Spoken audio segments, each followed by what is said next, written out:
اسلام آباد کې یو محکمې په دوه بېلابېلو قضیو کې د پښتون ژغورنې غورځنګ مشر منظور پښتین ضمانت منلی او قانوني وکیلانو یې تمه څرګنده کړې چې ښایي د نن ورځې تر پایه به خوشي سي.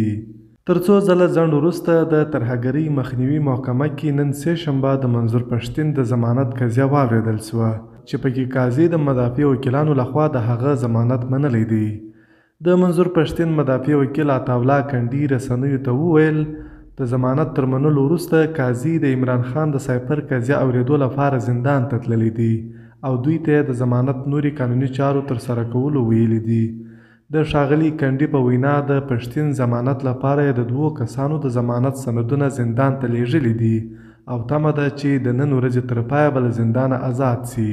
منظور پښتین د ډسمبر په 4مه نیټه د بلوچستان چمن سیمه کې په پوله د پاسپورټ او ویزې درلودو شرط لازمي کولو پر ضد پرلته تر وینا وروسته هغه مهال ونیول سو چې د بلوڅو نسل وژنې پر ضد پرلت کې د ګډون لپاره روان و.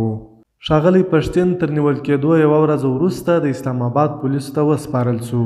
هلته د پښتین پر ضد د ترهګرۍ 2 قضیې ثبت وې. د ترهګرۍ مخنیوي محکمې د پلټونو لپاره منظور پښتین 7 ورځې د پولیسو په بند کې و. تر هغه وروسته په داسې حال کې محکمې ته په زغروال پوځي ګاډي کې راوستل سو چې لاسونو کې یې ولچکې وې او ګڼ امنیتي کسان ترې راتاو وو.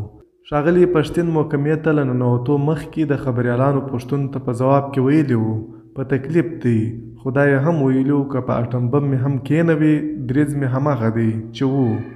نوموړي له خپلو پلویانو غوښتنه وکړه چې د ده په ټکو مزاحمت ته دوام ورکړي او خپله مبارزه پرې نږدي. د ښاغلي پښتین قضیه یو ځل د قاضي د نوښتګرتیا او دویم ځل د ناڅرګنده لاملونو له کبله ځنډول سوې وه چې د پښتون ژغورنې غورځنګ پلویانو ناخوښي پرېښولې وه.